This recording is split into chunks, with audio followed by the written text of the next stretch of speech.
Hai, di video ini kita akan bahas tentang sejarah nih, tapi lebih khususnya tentang sejarah Indonesia dengan sejarah Irian Barat. Nah, kita akan bahas tentang gimana sih awal masalahnya, gimana sih cara penyelesaiannya, dan gimana sih endingnya. Tapi sebelum itu, kita perkenalan terlebih dahulu nih. Di video kali ini, kita bisa menyusul cewek cantik. Yang pertama yaitu ada Irsyada Fanalia. Hai, nama aku Irsyada Fanalia dari nomor absen 19. Yang kedua yaitu ada Nurul Asfi Aini. Hai, saya Nurul Asfi Aini, nomor absen 27. Dan saya juga termasuk cewek-cewek cantik ya kan. Saya Adil Sekarwangi. Dan yang terakhir ada cowok paling ganteng di antara kita, yaitu ada Muhammad Fatul Ihsan. Hai, saya Muhammad Fatul Ihsan, nomor absen 23. Nah, aku tuh mengundang mereka untuk berdiskusi tentang sejarah ini. Jadi aku mau tanya pada kalian, gimana sih?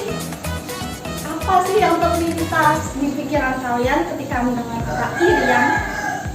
Ya, yang terlintas dalam pikiran saya ketika mendengar kata Irian yaitu tentang kekayaan alamnya, seperti dalam pertambangan, misalnya emas, perak, tembaga, dan lain-lain, serta kekayaan alam flora faunanya. Oke, masuk akal. Kalau kamu gimana? Kalau aku, yang terlintas di pikiran aku ketika mendengar kata Irian adalah Raja Ampat.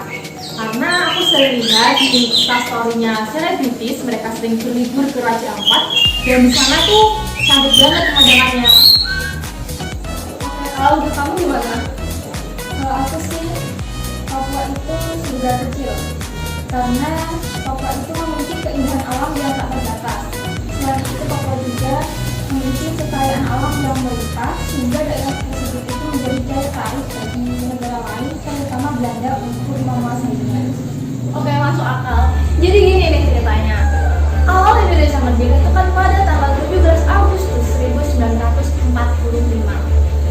Sebenarnya masa kedaulatan Irian Barat ini sudah ditaklukkan oleh Indonesia di Konferensi Meja Bundar KMB, yang dimana dalam pasalnya intinya itu tentang kedaulatan Irian Barat diselesaikan dengan cara diplomasi atau perundingan dengan Indonesia.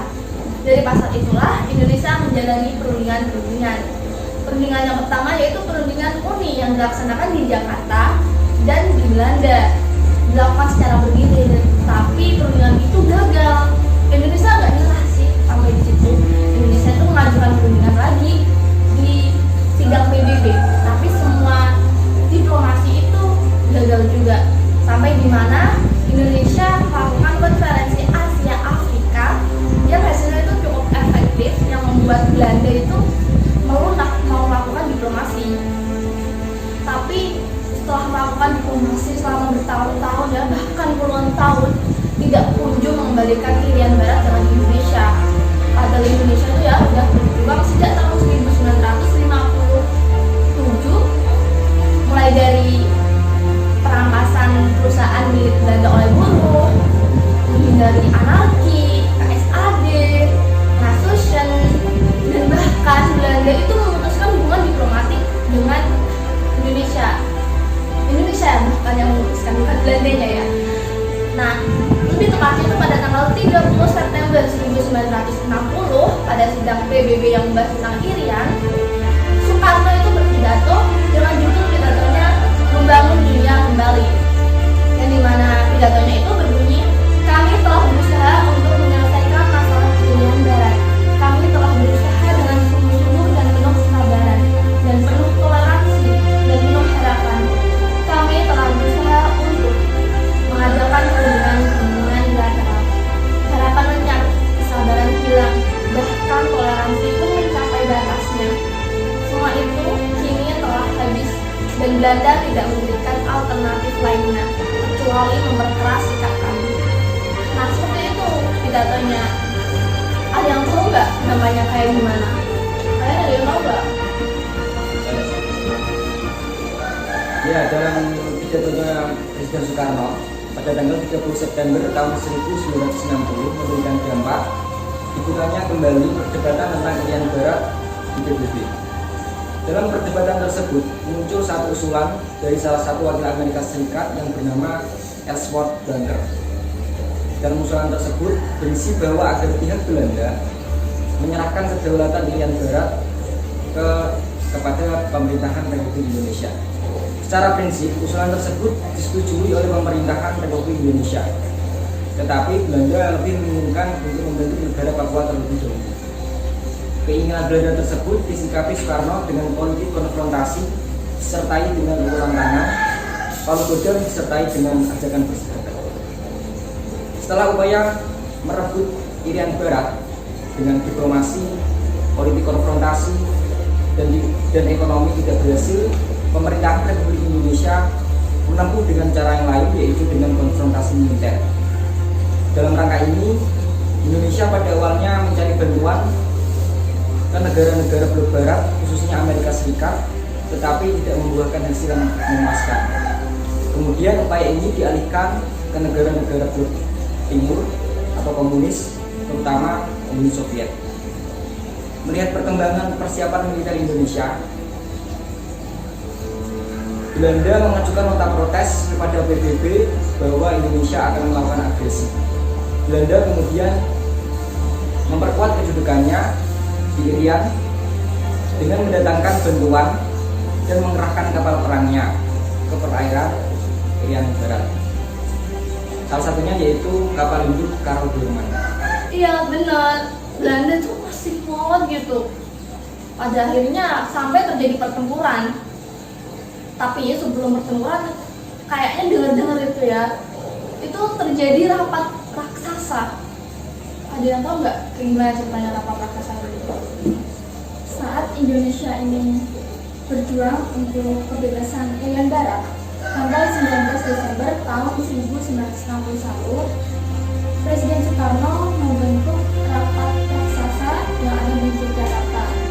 Nah, pada saat rapat ini, Presiden Soekarno dan Frans Karisiepo membentuk suatu komando. Komando ini dinamakan Trikora atau Tri Komando Rakyat. Nah, Trikora ini memiliki 3 isi. Yang pertama itu menggagalkan pembentukan negara Berdeka Papua yang dibuat oleh Belanda. Yang kedua, melibatkan bendera merah putih di laut Irian Barat. Yang ketiga itu bersiaplah untuk mobilisasimu dengan mempertahankan kemerdekaan dan kesatuan serta bangsa. Nah, salah satu pahlawan nasional yaitu Martin Ide, beliau juga mengikuti operasi Trikora. Setelah operasi Trikora ini dideklarasikan, mulailah nih konfrontasi total terhadap Belanda yang ada di Papua.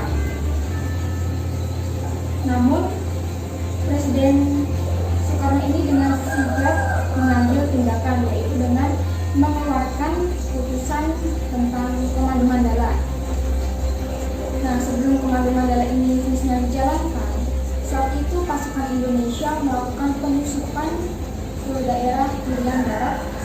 Namun upaya ini sudah diketahui oleh Belanda, sehingga terjadilah pertempuran di laut antara kapal-kapal milik Indonesia dan kapal-kapal milik Belanda. Nah, peristiwa tersebut ini memakan korban, yaitu Deputi KSAL, lalu Kapten Wiratno dan Mus Sudarso. Pada awal mulanya ini, Belanda menganggap bahwa pasukan Indonesia ini enteng, lemah.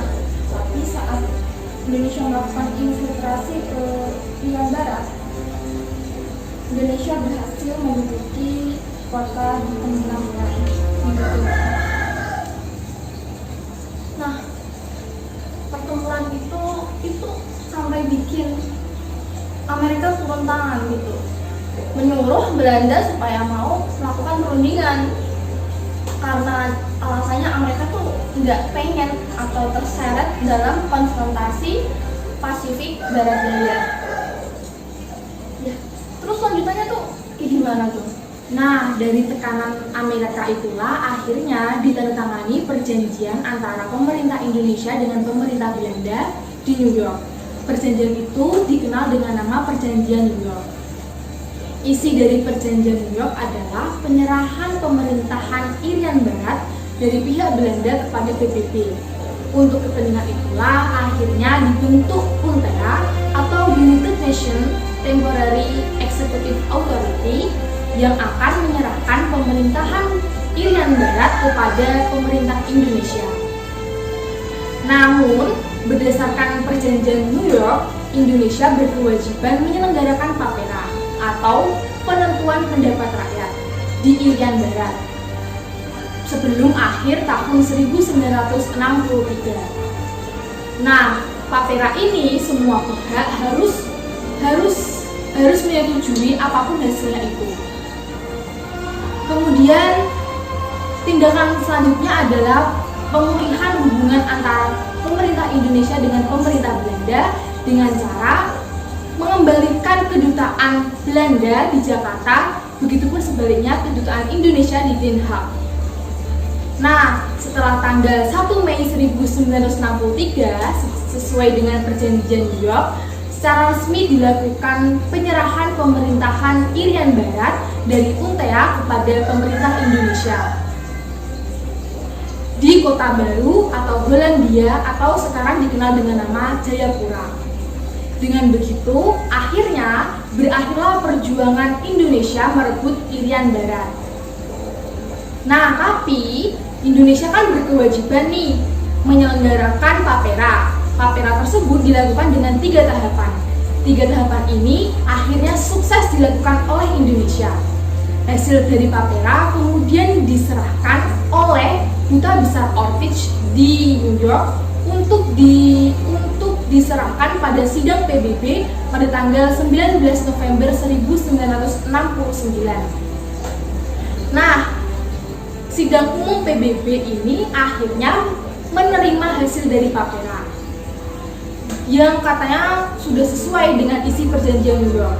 Dengan begitu, sejak saat itu, secara de jure dan de facto, Indonesia berhasil memperoleh kembali Irian Barat sebagai salah satu dari bagian Negara Kesatuan Republik Indonesia atau NKRI.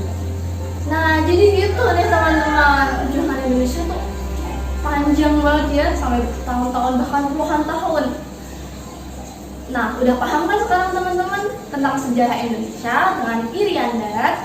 Jika ada pertanyaan, yuk diskusi di kolom komentar. Sekian dari kami, terima kasih. Assalamualaikum warahmatullahi wabarakatuh.